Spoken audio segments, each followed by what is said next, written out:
your life for money right now, and the exchange rate is a lie. I spent 47 years as a private duty nurse caring for some of the wealthiest people in America in their final months and years. I lived in their mansions. I ate at their tables. I held their hands at 3 in the morning. I watched 87 of them die, and I am here to tell you that most of them were miserable.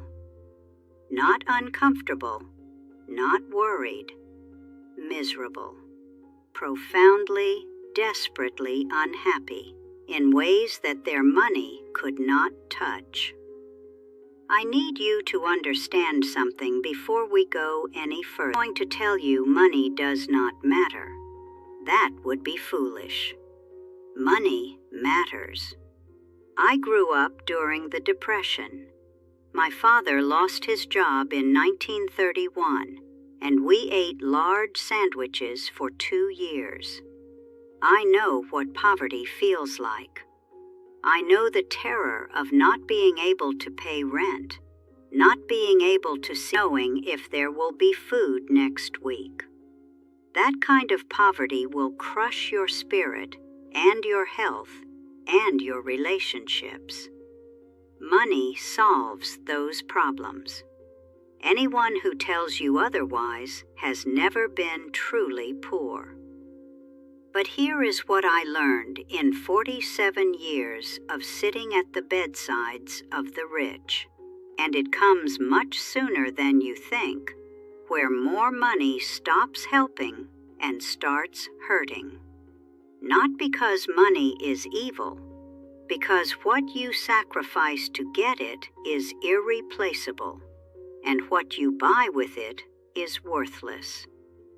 Let me tell you about Eleanor Vandermeer. I cared for her from September of 1970 in February of 1974. She lived in a 12,000 square foot house in Greenwich with 7 bedrooms, a pool, a tennis court, and a rose garden that employed 2 full-time gardeners. Her late husband had been a partner at one of the large Wall Street firms. She had more money than she could spend in 10 years. Eleanor was 78 years old, and she was dying of heart failure. She had 4 children. Not one of them visited in the 5 months I was with her. Not one. Her daughter in California sent flowers twice. That was it. Eleanor would sit in her sunroom overlooking that rose garden, not about dying, about the fact that she had raised 4 children and not one of them loved her enough to come say goodbye. I asked her once, near the end, what had happened. She told me that when her children were young, she and her husband were building their fortune. They worked constantly. They sent the children to boardings anywhere that would take them off their hands. They were providing for their children's futures, they thought. They were securing their children's opportunities. You understand what she said to me? She said, "Vivian, I traded my children for money that they do not even want. I gave them everything except myself. I am dying, surrounded by beautiful things, and I am completely alone." I stayed with Eleanor until her last breath. Her children did not come to her funeral. This is not a rare story. This is the story I saw repeated over and over for nearly half a century. The details were in different locations.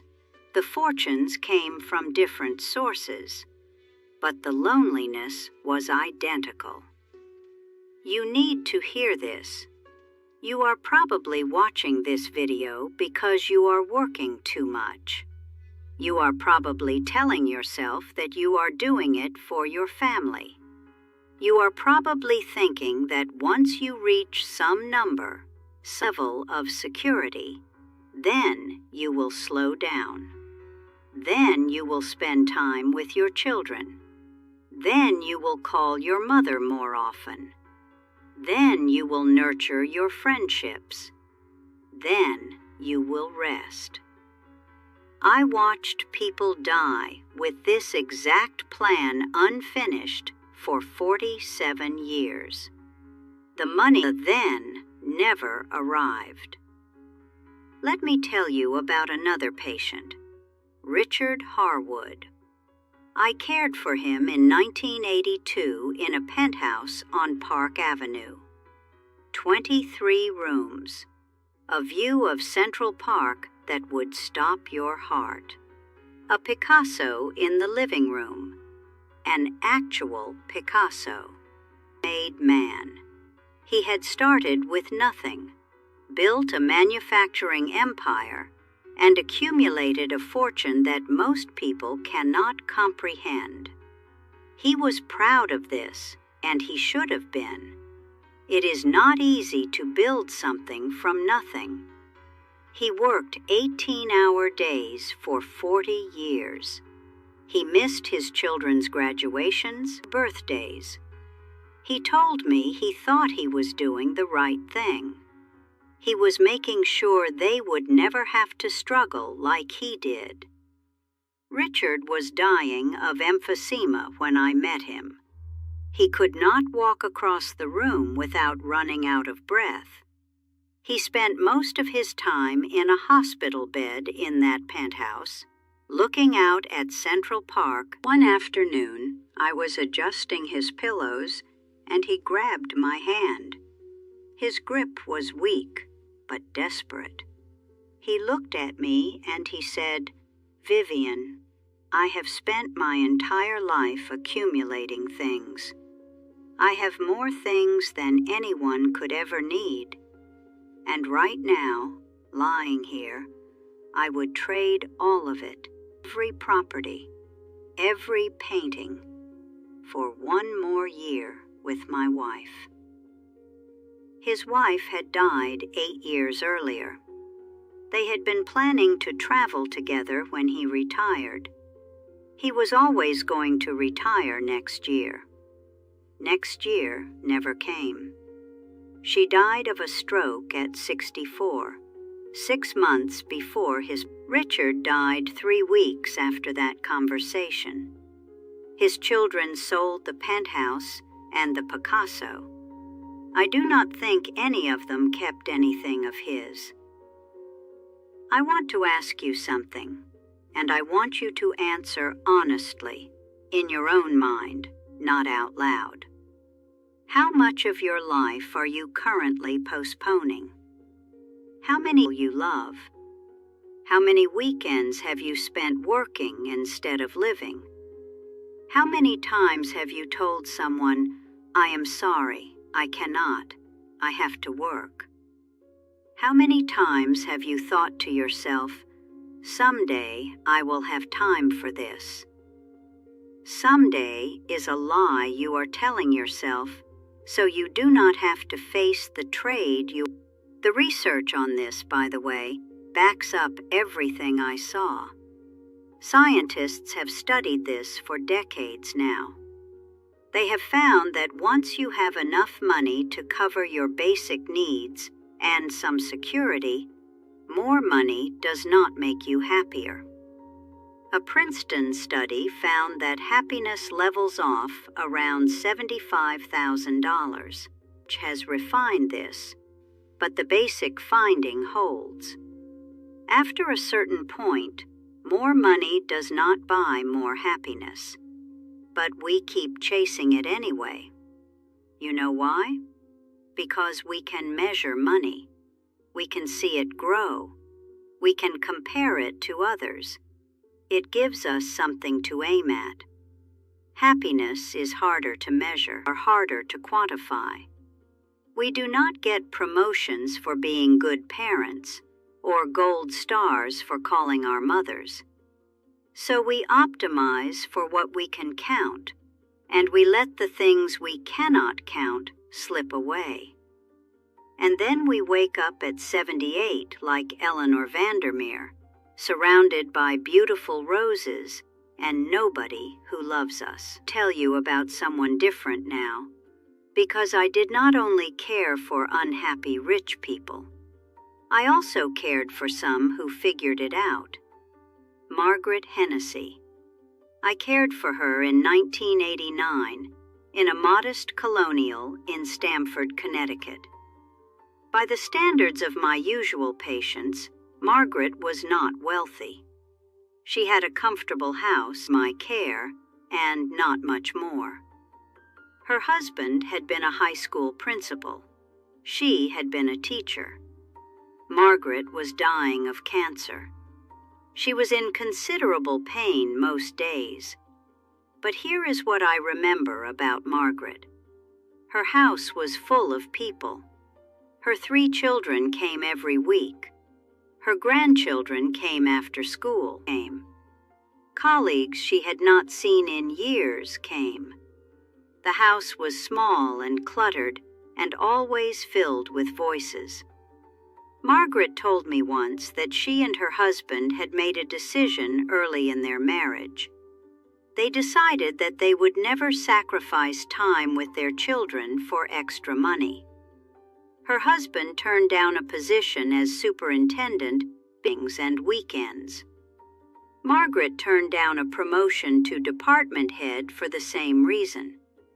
They made less money than they could have.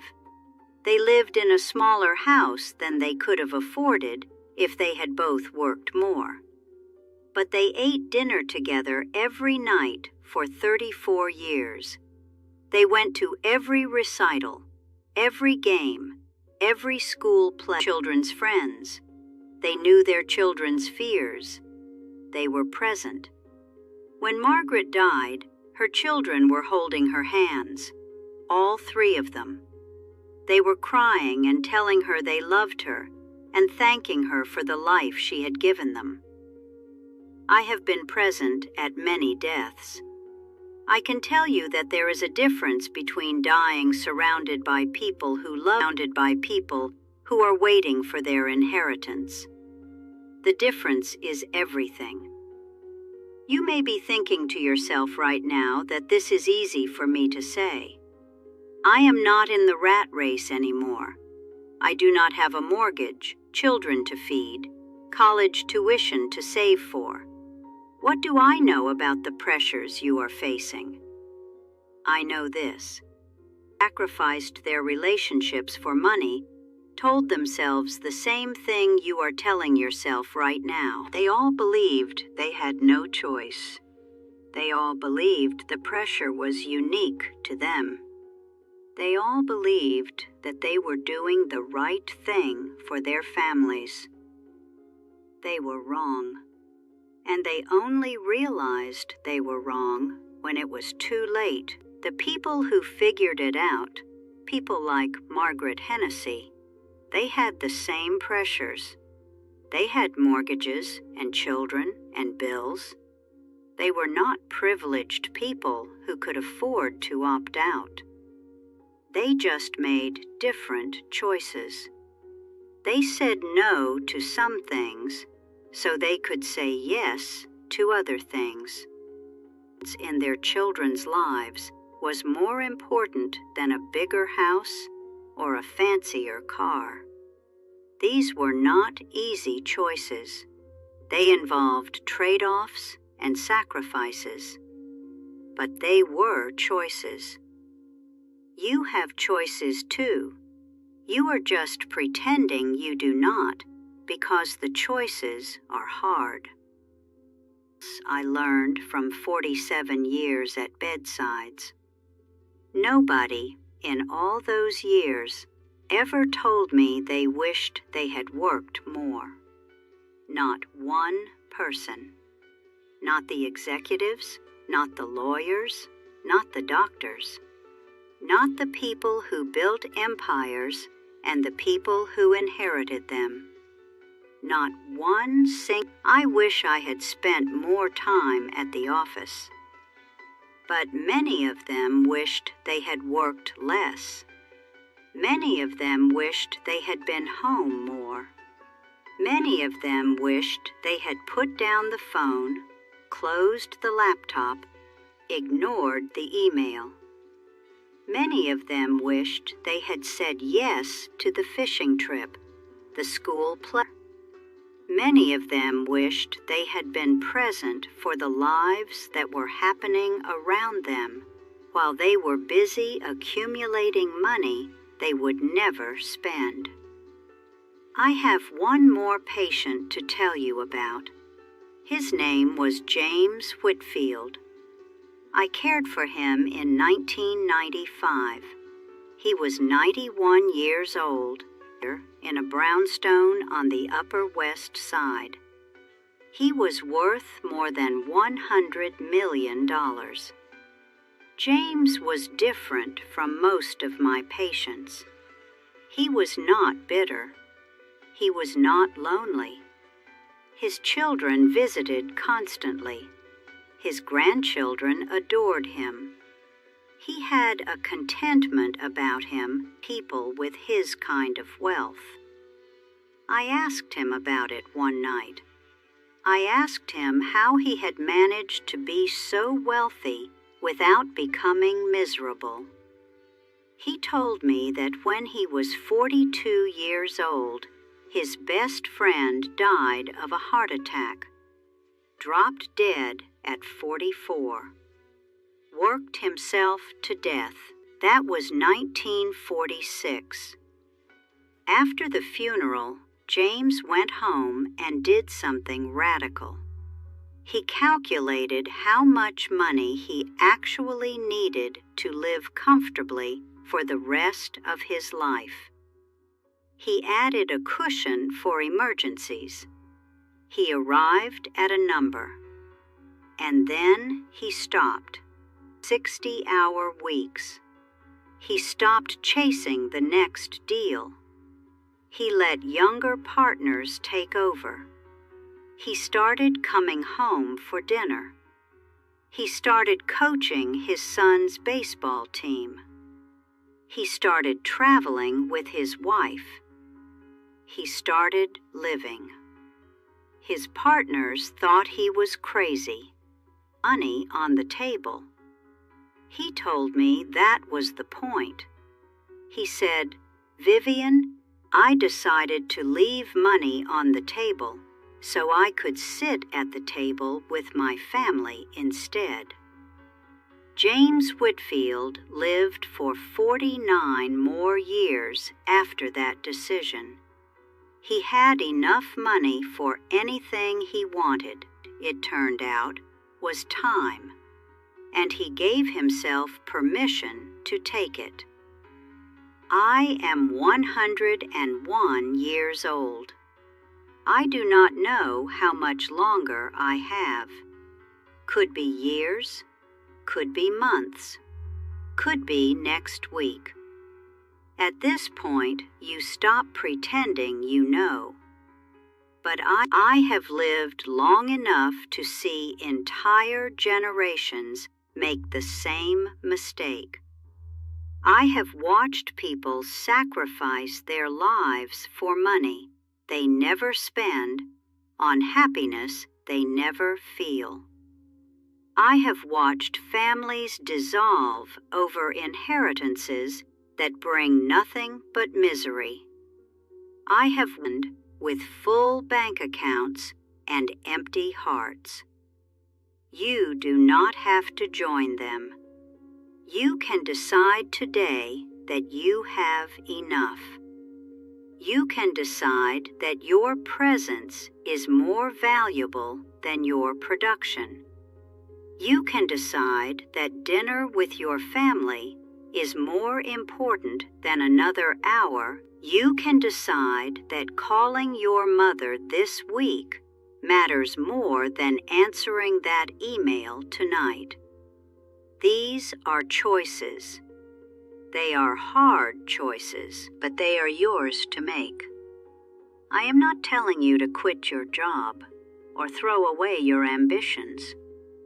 I am telling you to be honest about what you are trading and what I am telling you to stop pretending that someday will arrive on its own.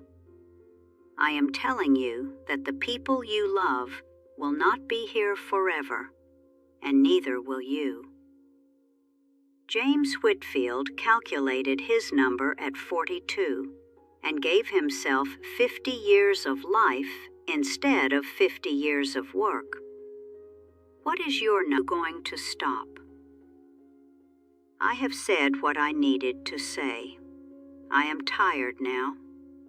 The young woman helping me with this recording says I should tell you to like and subscribe, but I do not really know what that means. I just hope you listened. Your life is not waiting for you somewhere in the future. It is happening. Go live it while you still can.